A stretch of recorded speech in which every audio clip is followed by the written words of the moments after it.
Friends, मैं Gita Rathi आरकेपी online classes में आप सबका एक बार फिर से स्वागत करती हूँ। उम्मीद है आप सब चुस्त और दुरुस्त होंगे और आज हम पढ़ेंगे क्रिया के बारे में। आज का हमारा विषय है क्रिया। आज हम किसके बारे में पढ़ेंगे? क्रिया के बारे में। आप सोच रहे होंगे मैम कितनी बार बताएंगी क्रिया क्रिया क्रिया। तो वो इसलिए बता रही हूँ क्योंकि आप इस शब्द का अशुद्ध उच्चारण करते हो। आप इसको क्या बोलते हो? क्रिया। लेकिन क्रिया नहीं होता, क्या होता है? क्रिया। आप मेरे साथ बोलेंगे क्रिया। क्या होता है? क्रिया। क्योंकि अगर इसका वर्ण विच्छेद करें तो क्या बनेगा?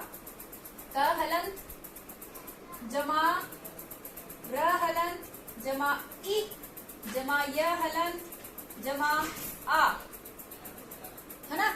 अब देखिए क्रिया। क्रिया क के साथ ई की मात्रा नहीं लगी है, र के साथ लगी है, तो हम इसको बोलेंगे क्रिया। आज के बाद हर बच्चा इसको शुद्ध बोलेगा, क्रिया। तो बेटा आज हम पढ़ेंगे क्रिया के बारे में। क्रिया होती क्या है?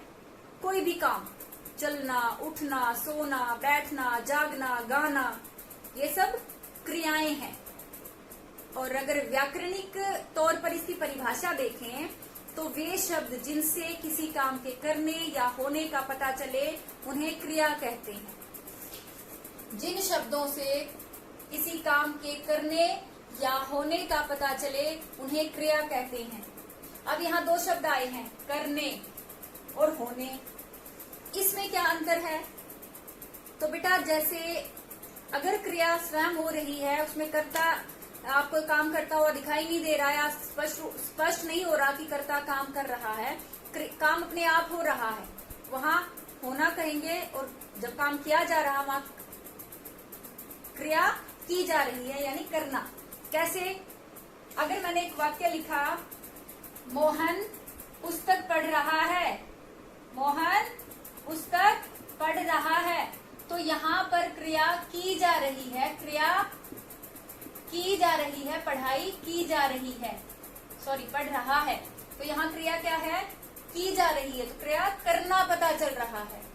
और अगर मैं लिख दूं पंखा चल रहा है, पंखा चल रहा है, तो यहाँ पर चलना क्या है? क्रिया है, चल रहा है क्रिया है, यहाँ क्रिया हो रही है। पंखा पकड़ के हम चला नहीं रहे, वो अपने आप चल रहा है। ऐसे ही अगर मैं कहूं आंधी चल रही है, तो वहां भी क्रिया हो रही है। नदी बह रही है, तो क्रिया हो रही है। अध्यापिका पढ़ा रही है, क्रिया की जा रही है। समझ आ गया? करना हो, क्रिया की जा रही हो या क्रिया हो रही हो, जिन शब्दों से हमें पता चलता है उन्हें क्रिया कहते हैं। ठीक है। अब हमने यहाँ एक वाक्य लिखा, मोहन पुस्तक पढ़ रहा है, तो एक बार इस वाक्य को समझेंगे। इसमें मोहन क्या है? क्रिया करने वाला यानी कर्ता। मोहन क्या है? कर्ता है। क्रिया करने वाले को या काम करने वाले को कर्ता कहते हैं। और पढ़ रहा है क्या है? क्रिया है। ठीक है। और क्रिया का फल किस पर पड़ रहा है? पुस्तक पर। तो पुस्तक क्या है? कर्म है। पुस्तक क्या है? कर्म। तो हिंदी में वाक्य कैसे बनता है? सबसे पहले कर्ता, फिर कर्म, फिर क्रिया। इंग्लिश में उल्टा होता है ना, पहले सब्जेक्ट, फिर आपकी वर्ब और लास्ट में ऑब्जेक्ट। लेकिन हमारी हिंदी में सबसे पहले कर्ता, फिर कर्म और फिर क्रिया आती है। तो आपको पता चल गया कर्म किसे कहते हैं? जिस पर क्रिया का फल पड़ता है। जरूरी नहीं कर्म पर ही पड़े, अगर कर्म नहीं है तो क्रिया का फल कर्ता पर भी पड़ सकता है। काम करने वाले को कर्ता, जो काम हो रहा है उसे क्रिया, क्रिया का फल जिस पर पड़ रहा है उसे कर्म कहते हैं। ठीक है। इसमें पंखा चल रहा है क्रिया है, आप पहचान गए।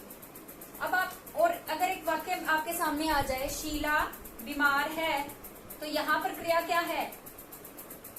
शीला बीमार है। इस वाक्य में क्रिया क्या है? क्योंकि इससे हमें शीला की अवस्था का पता चल रहा है कि वह बीमार है।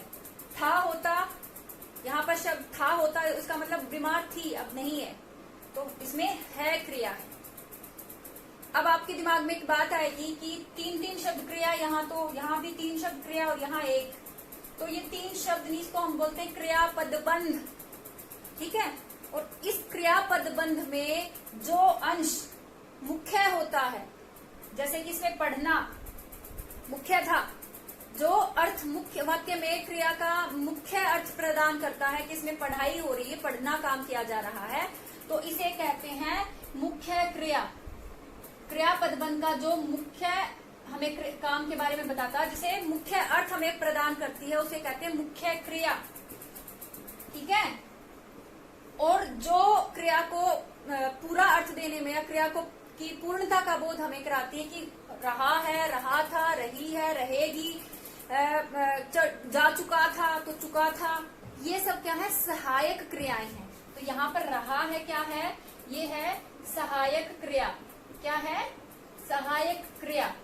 आप इंग्लिश में भी पढ़ते हो, अगर कहीं आता है आर गोइंग, तो गोइंग वर्ब है, आर आपका हेल्पिंग वर्ब होता है। तो ऐसे ही यहाँ पर भी एक मुख्य क्रिया है, जो मुख्य अंश होता है क्रिया के बारे में, मुख्य अर्थ हमें प्रदान करता है, उसे मुख्य क्रिया कहते हैं।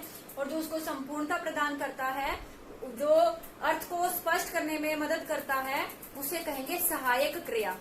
ठीक है, तो मुख्य क्रिया और सहायक क्रिया आप समझ गई।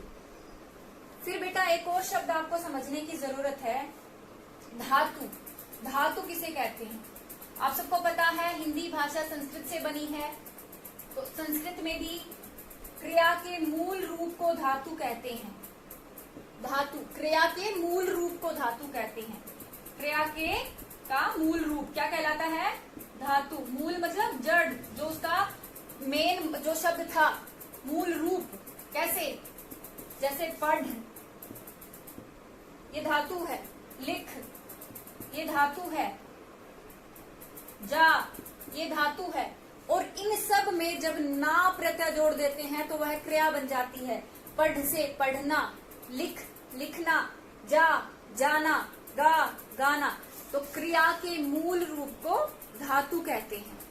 ठीक है, अब आपको पता चल गया किसी भी काम के करने या होने का पता जिन शब्दों से लगता है उन्हें क्रिया कहते हैं, और क्रिया के मूल रूप को धातु कहते हैं।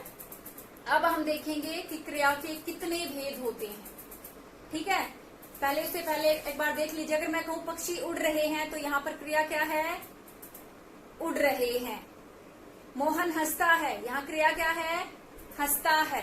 ठीक है, अब भेद पढ़ेंगे, क्रिया के कितने भेद होते हैं। तो बेटा क्रिया के 2 आधारों पर हम भेद पढ़ेंगे, कर्म के आधार पर और संरचना के आधार पर। कर्म के आधार पर और संरचना के आधार पर। संरचना यानी रचना, जिस प्रकार वाक्य बना है उसके आधार पर। कर्म के आधार पर हमारे पास 2 भेद होते हैं।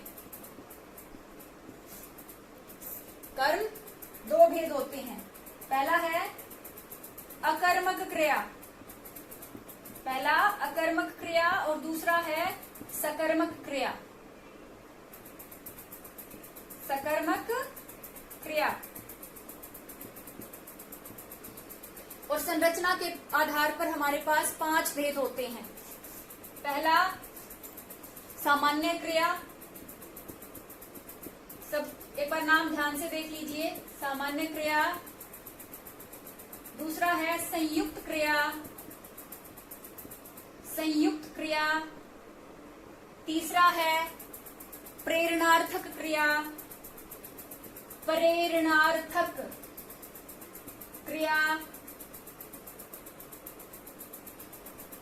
चौथा है नाम धातु क्रिया।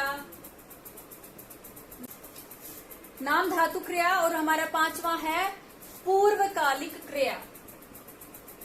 पूर्वकालिक